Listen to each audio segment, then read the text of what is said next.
Okay. Thank you so much for giving this opportunity to us.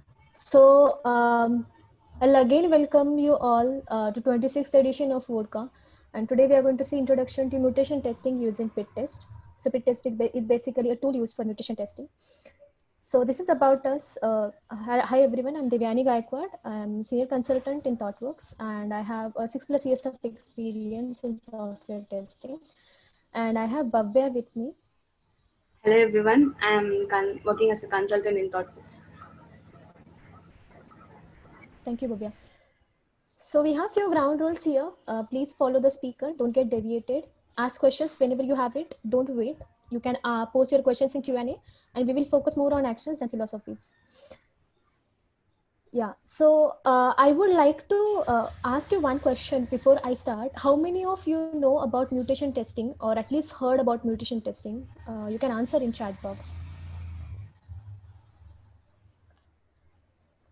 If you know it, you can type yes or no, maybe. Yeah, okay.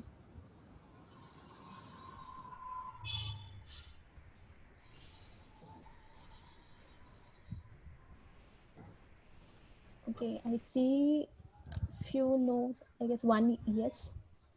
Yeah, a lot of no's maybe then. Okay, so what all things you can expect in this session is we will brief about mutation testing, like what is mutation testing, why mutation testing is required in your project or necessary for you to apply in your project, and how it works. And then we are going to move towards a demo on mutation testing using PIT test. Yeah. So what is mutation testing? So mutation testing is a type of software testing where it iterates to each line of your implemented source code. It mutates or changes certain source code statements, and then it runs unit test cases and check if that test cases are able to find the error or not. What we mean by this? So when you are going to have some source code, the first initial step in software development lifecycle is developers will go ahead and add unit test cases to check quality of their source code. But whenever they write these unit test cases, how we would know whether the test cases are having some quality or not, if they are weak or they are strong test cases, if proper unit test coverage is there or not. There, this mutation testing will help us because it is going to mutate or change certain stored source code statements in such a way that we will end up finding errors, bugs more, and we will have a strong unit test case coverage there. So whenever this mutated version is getting generated, whenever this change in certain source code is getting produced, every version will get called as a mutant. It is basically a white box testing, and like I called out, because it assesses or it checks the quality of your unit test case coverage, so it is mainly used for unit testing. At a very high level, it is process of rewriting your source code in small ways in order to remove redundancies in the source code and find more bugs or errors in early phase of SDLC, because unit test is going to be your first step of software testing as in a part of SDLC, and it will also help you assess the quality of your test case. Mutation testing will help you evaluate the quality of code, like I called out. When we are going to apply mutation testing on your unit test case coverage, it will assess the quality of your test case. It will try to see if you have written all of the unit test case coverage properly or not. And like we all know that we try to push all of our major test cases at the unit test case layer, so that we will find errors or bugs in early phase than getting it in the testing phase. So how basically this works? So let's suppose we have some original code and I'm applying my mutation on top of that. So my original code is if a is equal to 3 is my statement. Once I apply my mutation, my mutants will get generated and my statement will get changed to if a is greater than equal to 3. If a is less than equal to 3, and it will try to see how my code will work when these conditions are getting changed. If I'm changing if a is greater than equal to 3, and it should assert something, it should give me some result, is my expectation in unit test case. It will try to check whether I have covered that particular test case in my unit test coverage or not. When you are running the test cases, if your test cases are getting killed, that means you have a strong test cases written. If your mutants are getting killed, that means you have a strong test cases written. That also implies that you have covered a specific scenario there, you have covered a proper test cases there.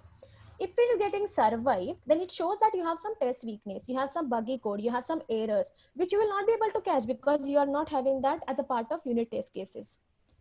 Yeah. So without wasting a time, we are going to jump into a demo. So today we are going to have a demo on pit test because we are going to use a Java application for a demo.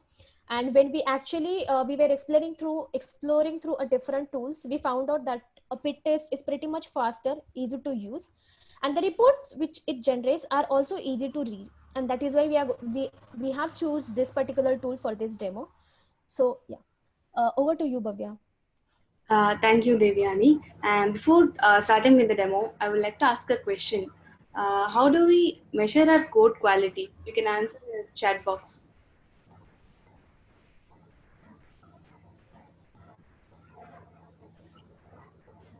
Yes, have yes, that's correct. So we as code coverage has many aspects, right? And one of those are coverage criteria. Generally, we have our requirements. We do TDD. We do write our code. We do write our test. Then we check for coverages. Then we pass our codes to QAs to test. Right. This is what happens. Then how do we validate our test quality? Let's get jump into it. Yeah.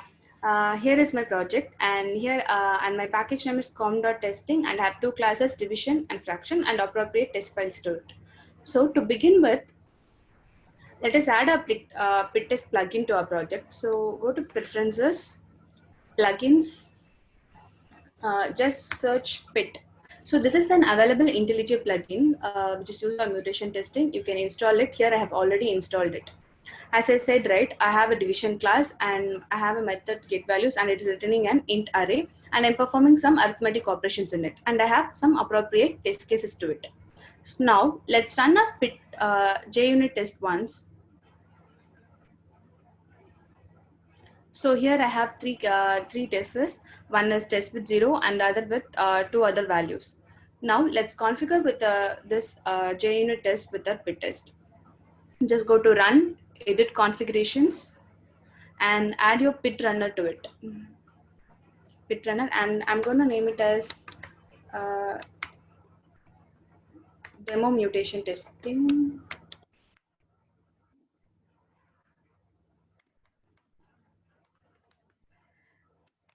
Mutation test. So these are the essential params that we have to mention, that we have to specify to run our pit test. This target class, right? Whether we can specify our specific class path or an entire package name. Here I have specified my entire package name so that it runs all my files. As I said, right, my package name is com.testing. So I have mentioned my package name as com.star. And this target test helps to limit our test cases. So whether we can specify an specific test, so which we have to perform that mutation testing. Here I have left as empty so that it takes all my test and perform mutation testing. And this is source directory. I have mentioned my source directory path, and report directory is another param that helps for each iteration. It creates a report. For a report creation, right, generally we in PITES there are two formats. One is XML and other one is HTML. Here I'm going to prefer it as HTML, and we can also specify some other parameters that whether we can exclude methods, exclude some other test files, where we can add some other mutators, that kind of parameters we can add in other params. Now I'm going to run it with default mutators. So yes, now let's run our mutation testing tool. So once it started, right, you can able to see that it just says it found 8 tests, and you can able to see the other mutators that have been created after after we run a pit test. So it says conditional boundary mutators and null val returns mutator. All the mutators have been created. Now let's open a report and compare it.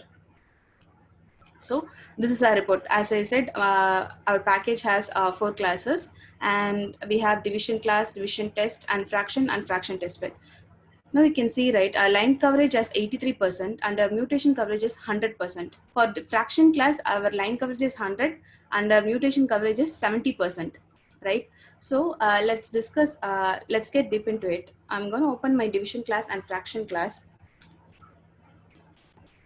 Um, in division class, right, as Devyani said, the mutation testing iterates each line and mutates the source code and run the test. So when it iterates to line number 6, we have a condition called equal to, and it says I change the condition to not equal to and run my test. It says that negative condition got killed, and this is one kind of mutation that helps that been used in this line. Similarly, with the line number line, right, we have an integer division. So it says I have replaced my integer division with multiplication and it got killed.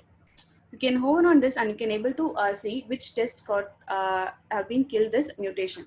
And these are the active mutators which have been used in this file, and this is the default mutator list. So now let's compare with our fraction class. So in fraction class, right, similarly with the division class, we also have an equal to, and it says and this negative condition also got killed. In line number 19, we have an conditional boundary statement, and it says I have changed this conditional boundary, but it got served. So this mutant got served. This means that our test didn't have a valid check for this lesser than condition. So this for each iteration, it just changes equal to not equal to, and lesser than to greater than. For that kind of operators, it mutates and it says I have this conditional boundary, it got served. So now I'm going to run my mutation testing with other mutators. So as I said before, I'm going to specify my mutators. One is ROR. So this ROR mutator is an relational operator replacement mutator. So as we have this conditions, let us assume that lesser than is our condition. For each iteration, it just mutates a lesser than condition to lesser equal to or greater than or greater equal to. For each condition, it iterates and it run our test, and it will say whether our test cases have been used this valid test cases or not. So now let's run this, and as I said, we have performed some arithmetic operations. I'm going to use another mutator called arithmetic operational replacement operator. So it just replaces our addition with subtraction and subtraction with multiplication, like that. And I've also my method is also returning something. I'm going to use my return val mutator so that it also mutates my return type. So I have changed my edit configuration part, and let's run our mutation test.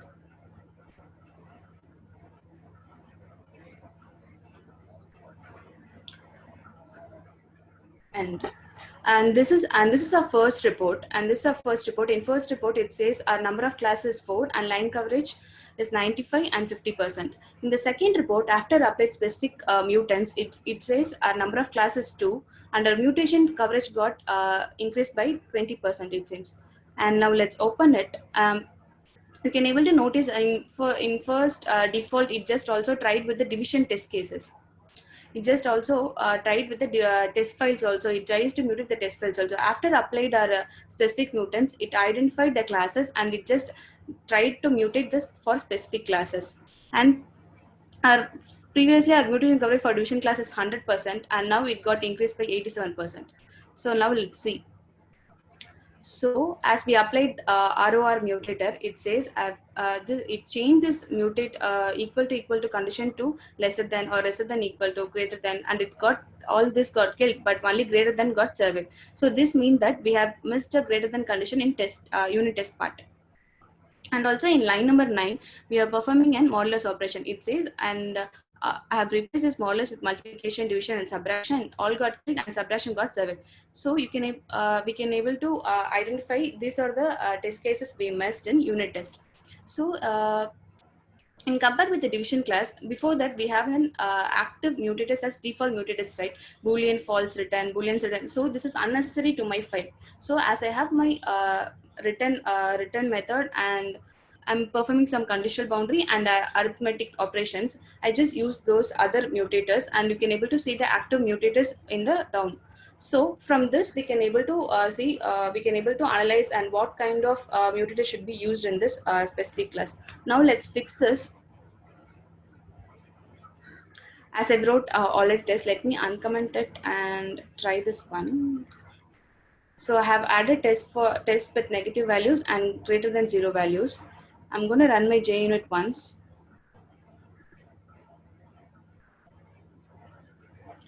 So here I have 5 green tests, and now let's run our pit test once.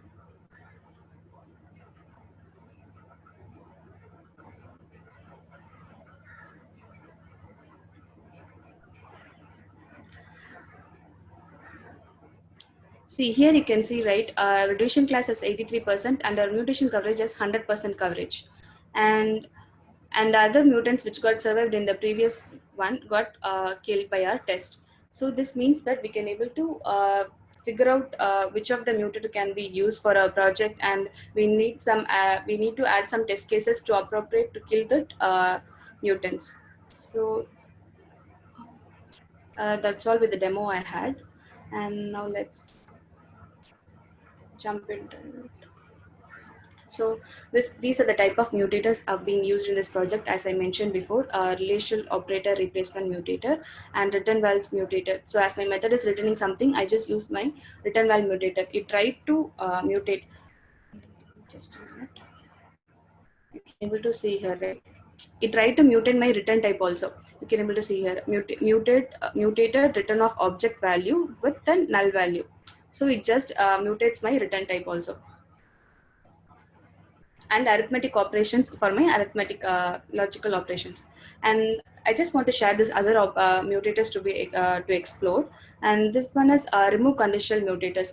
As I have given an example, if you have a code called if equal to b, it just removes the conditions and tried with if what if the condition is always true, condition is always false. So we try to remove and mutate the condition, and we can check for the other states.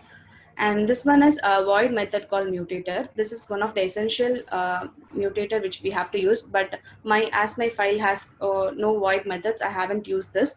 So as you can see, right, we have some void method, and my foo method is in explicitly calling my void method. After mutation, after applying this void call mutator, it will just remove the void call, and it just see whether my test files are catching this bug or not. And that's all with the demo I have. And over to you, Devyani. Thank you so much, Bhavya, for the demo. So let's see why mutation testing is necessary, or how it is useful for us in unit testing. So the reason why we have this slide after the demo, so that you people will, it will be easy for you people to understand and relate to. So mutation testing will help you identify the piece of code or weak test cases that are not properly tested. Like we saw in the demo that firstly, we saw that all of the test cases are passing, but once we applied the mutation, we found that few of the test cases are failing, few of the test cases are not covered. That means that you have some weak test cases there, and you have to add some more test cases so that you have a proper code coverage there. The other one is to identify the hidden defects that can't be detected using other testing methods. Like in these examples, right, all of the operators are getting changed, tweaked, or some of the method calls are getting removed, and we are checking whether that is covered as a part of unit test case or not. But when it comes to testing, we might, being a QAs, we might not go into that depth by removing some statements or changing it. So unit test case is specifically a good start where we can apply mutation and actually find some hidden defects, if any.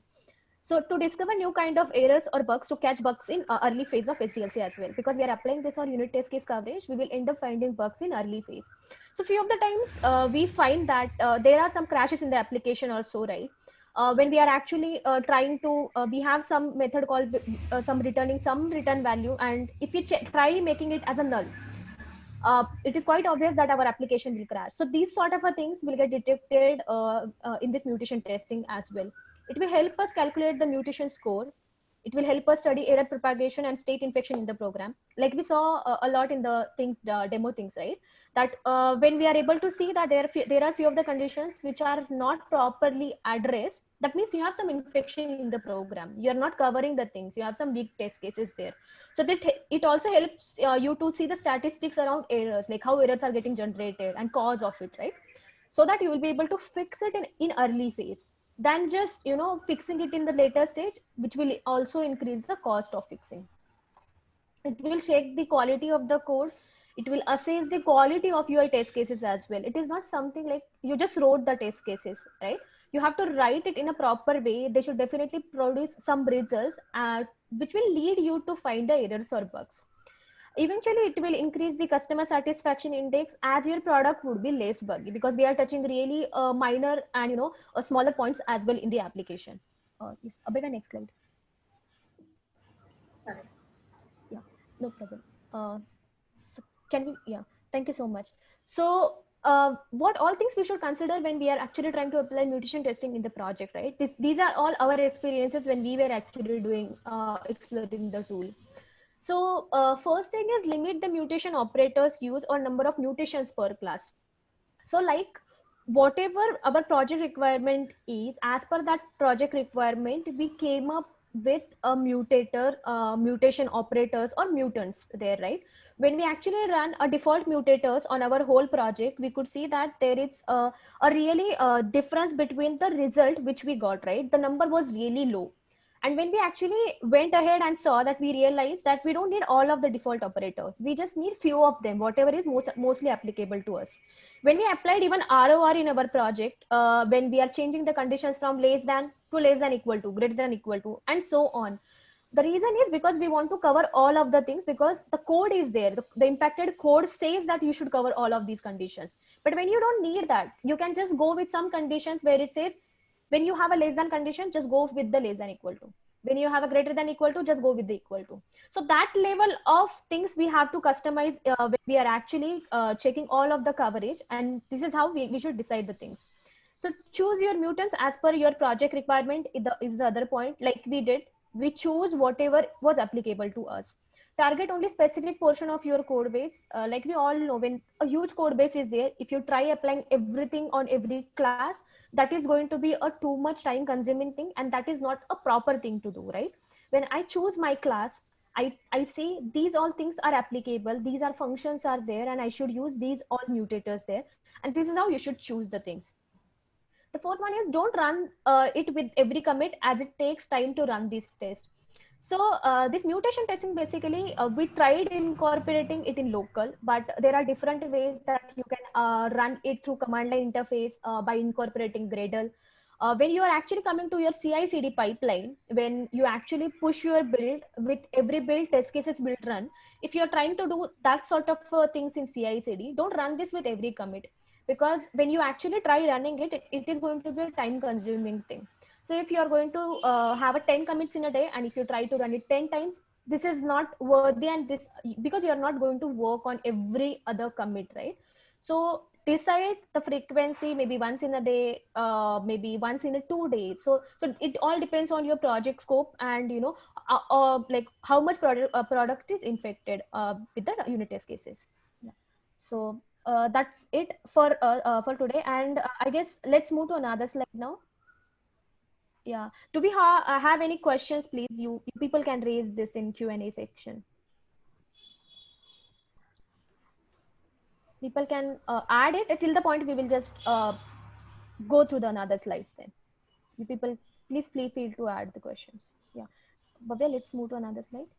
Yeah, so we have some more mutation tools to explore here. So as per a different languages, we get a different mutation tool to explore. So because our project was Java, we explored a pit test. You can also go and explore meta mutator or major. The reason why we choose pit test, like I earlier called out, it is fast and easy to use as well. Yeah, let's move to another slide. Yeah. So we have few of the references here, which we also referred, and please feel free to refer them and explore them more. We shall be uploading this presentation as well, so you will be easily get these links. Yeah. So so the final thing is, when we actually explored a lot of things, we realized that it's not about just fixing the bug, right? We have to fix whatever permitted that bug in that first place. And that is why this mutation tool will help us tackle the problem, identify how that particular condition is happening, how that errors are getting introduced, right? Yeah. So do we have any question though?